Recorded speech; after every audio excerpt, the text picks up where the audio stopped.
Pada 8 Desember tahun 2024, Timur Tengah kembali menghadapi guncangan besar menyusul penggulingan Presiden Suriah yaitu Bapak Bashar al-Assad.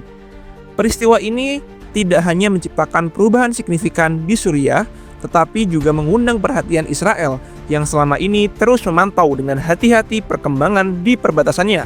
Sebagai salah satu aktor utama dalam geopolitik kawasan, Israel menghadapi dilema strategis yang kompleks, yaitu memanfaatkan peluang baru sambil memitigasi risiko yang muncul. Perdana Menteri Israel, Benjamin Netanyahu, menilai kejatuhan Bashar al-Assad sebagai hari bersejarah. Dia menyebut peristiwa ini sebagai hasil dari kombinasi tekanan militer dan diplomasi yang berhasil melemahkan poros pendukung Bashar al-Assad, termasuk Iran dan Hizbullah. Dalam sebuah pernyataan resmi, Netanyahu menyebutkan bahwa perkembangan ini menciptakan peluang strategis yang signifikan bagi Israel. Namun, dia juga menekankan bahwa ada risiko besar yang menyertainya. Kami akan mengawasi perkembangan ini dengan sangat hati-hati. Tugas kami adalah memastikan keamanan perbatasan kami dan melindungi rakyat Israel, ujarnya saat mengunjungi daerah perbatasan pada 8 Desember tahun 2024.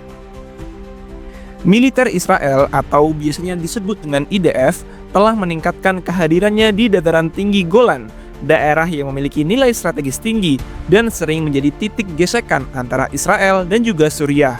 IDF menyatakan bahwa langkah ini bertujuan untuk menjaga stabilitas dan melindungi pemukiman Israel dari potensi serangan militan.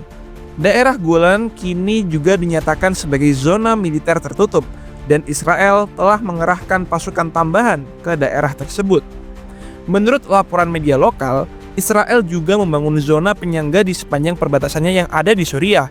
Tujuan utamanya dari langkah ini pastinya adalah untuk menciptakan lapisan perlindungan terhadap potensi ancaman dari kelompok militan yang mungkin mencari celah untuk menyerang Israel. Salah satu tantangan terbesar yang dihadapi Israel adalah kemunculan kelompok-kelompok pemberontak baru yang ada di Suriah yang memiliki ideologi ekstrim. Banyak di antaranya mereka berakar pada kelompok-kelompok Islamis seperti Hayat Tahrir al-Syam yang memiliki afiliasi dengan kelompok Al-Qaeda. Ketidakstabilan yang ada di Suriah saat ini disebabkan juga oleh perebutan kekuasaan antara kelompok pemberontak yang berpotensi menimbulkan ancaman baru di perbatasan Israel. Para analis politik seperti Dina Lisyansky dari Universitas Tel Aviv menyoroti bahwa situasi ini memberikan dilema besar bagi Israel. Di satu sisi, kejatuhan Bashar al-Assad melemahkan poros Iran dan Hizbullah yang selama ini menjadi ancaman utama. Namun, di sisi lain, ketidakpastian tentang siapa yang akan memimpin Suriah ke depannya menambah resiko eskalasi konflik di daerah Suriah tersebut. Israel harus tetap waspada. Kita belum pernah tahu apakah peristiwa ini akan membawa perdamaian atau malah memicu perang saudara baru yang dapat mengancam stabilitas perbatasan kita, ujar Lisyansky. Di tengah situasi yang kompleks, Netanyahu menekankan komitmen Israel untuk menjalankan kebijakan bertetangga yang baik. Israel telah menawarkan dukungan kepada kelompok minoritas di Suriah seperti kelompok Druze, Kurdi, Kristen, dan juga Muslim moderat dengan tujuan menciptakan hubungan yang lebih stabil di perbatasan. Netanyahu juga mengindikasikan bahwa Israel bersedia memberikan bantuan kemanusiaan jika diperlukan, meskipun dengan batasan tertentu. Kami mengulurkan tangan perdamaian kepada mereka yang ingin bekerjasama dan hidup berdampingan secara damai. Namun, jika kami diserang, kami tidak akan ragu untuk mengambil tindakan tegas, ujar Benjamin Netanyahu, Perdana Menteri Israel. Laporan menunjukkan bahwa Israel juga terlibat dalam komunikasi tidak langsung dengan berbagai kelompok di Suriah melalui perantaranya. Salah satu kelompok yang disebut dalam laporan adalah kelompok Hayat Tahrir al-Syam. Pesan yang disampaikan oleh Israel kepada kelompok-kelompok ini adalah untuk menjauh dari perbatasan dan menghindari tindakan yang dapat memicu eskalasi konflik. Namun, langkah ini justru bakal menuai kritik dari berbagai pihak yang khawatir bahwa Israel mungkin terlibat terlalu jauh dalam konflik internal Suriah.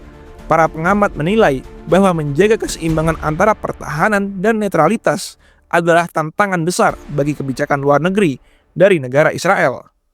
Kejatuhan Presiden Bashar al-Assad juga menjadi pukulan telak bagi Iran dan juga Hizbullah, sekutu utamanya di kawasan Iran yang selama ini dianggap sebagai kekuatan utama di belakang pemerintah Bashar al-Assad, kini menghadapi tekanan yang semakin besar akibat kegagalannya mempertahankan rezim Suriah selama ini.